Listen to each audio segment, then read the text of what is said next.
Pembangunan Bandaraya Kuching antara yang diberi penekanan dalam lintas langsung dari Kuching. Kita bersama Abang Muasili, Abang Abdul Samad di Kuching, Sarawak. Teruskan Abang Muasili. Terima kasih Syah. Assalamualaikum dan salam sejahtera. Kita mulakan dengan perkembangan COVID-19. Tiada kes positif direkodkan hari ini. Jawatankuasa Pengurusan Bencana Negeri memaklumkan jumlah positif kekal 678 kes. Dimaklumkan juga 12 kes baru telah pulih dan didischarge dari hospital. Kita ke berita seterusnya. Lembaga Amanah Tabung Ekonomi Usahawan Niaga Tekun Nasional akan melaksanakan program Tekun Mobile di Sarawak untuk memperluas dan menyampaikan perkhidmatan khususnya membantu usahawan di kawasan luar bandar.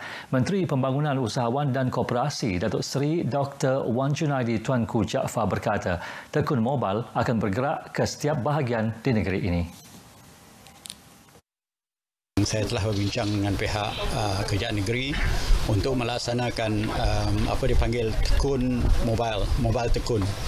Mobile tekun ini menggunakan kereta dan kita membeli kereta dan kereta ini dipakai untuk membawa perkhidmatan itu kepada orang kampung di pendalaman.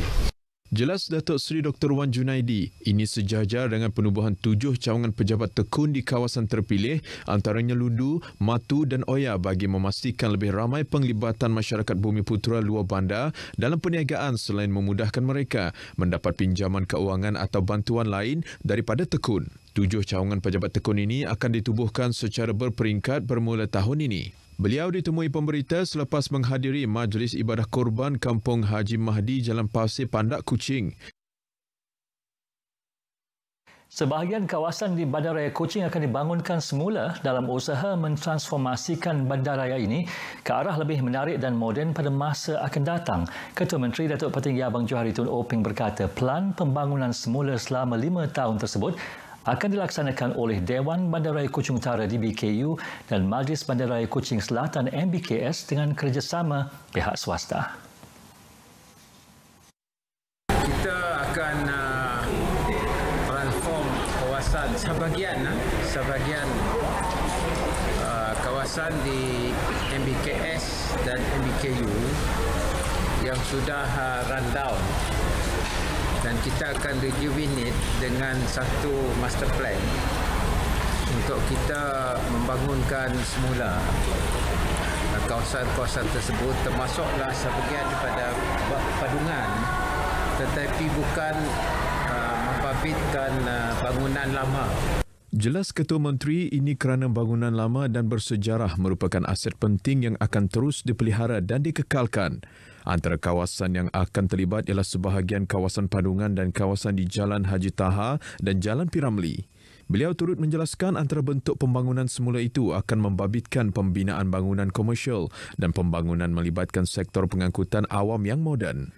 Ketua Menteri menyatakan demikian dalam sidang media selepas merasmikan sambutan ulang tahun ke-32 Bandaraya Kuching di dataran MBKS Kuching.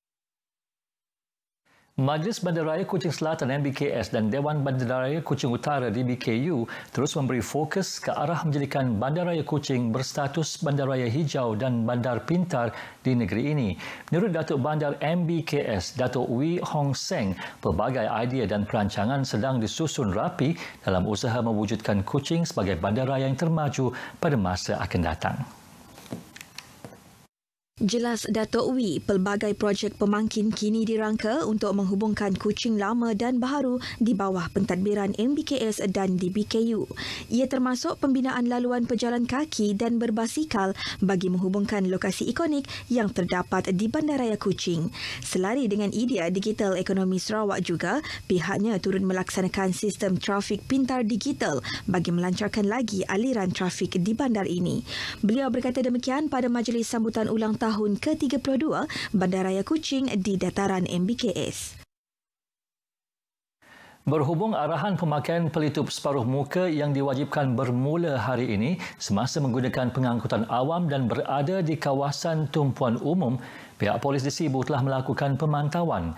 Timbalan Ketua Polis Daerah Sibu, Superintendent Colin Babat berkata, hasil pemantauan di beberapa pasaraya mendapati masyarakat di Sibu memberi kerjasama yang tinggi dan mematuhi SOP yang ditetapkan.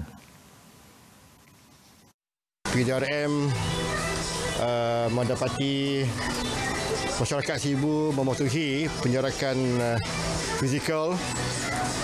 Begitu juga pemakaian mask, topeng muka di kalangan mereka pun dipatuhi sepenuhnya. Beliau menyatakan demikian ketika ditemui pemberita dalam satu pemantauan di salah sebuah pasaraya di Sibu hari ini. Seramai 25 golongan asnaf dan saudara baharu kaki tangan Polis Diraja Malaysia PDRM Ibu Pejabat Kontijen IPK Sarawak menerima daging korban bersempena program ibadah korban.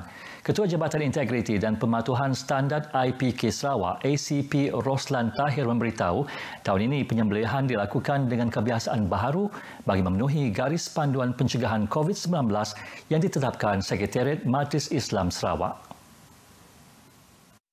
Jelas ACP Roslan, setakat ini pematuhan prosedur operasi standard berjaya dilaksanakan dalam kalangan jawatankuasa penyembelihan daging korban. Beliau memberitahu pemberita di Kuching, IPK telah menerima 3 ekor lembu sumbangan daripada Ahli Parlimen Petrajaya, Datuk Seri Fadilah Yusof, Ahli Dewan Undangan Negeri Adun Tupong, Fazruddin Abdul Rahman dan Adun Demak Laut, Dr. Hazlan Abang Hipni. Sekian berita dari Sarawak. Kita kembali bersama Syah di Angkasa Puri. Silakan.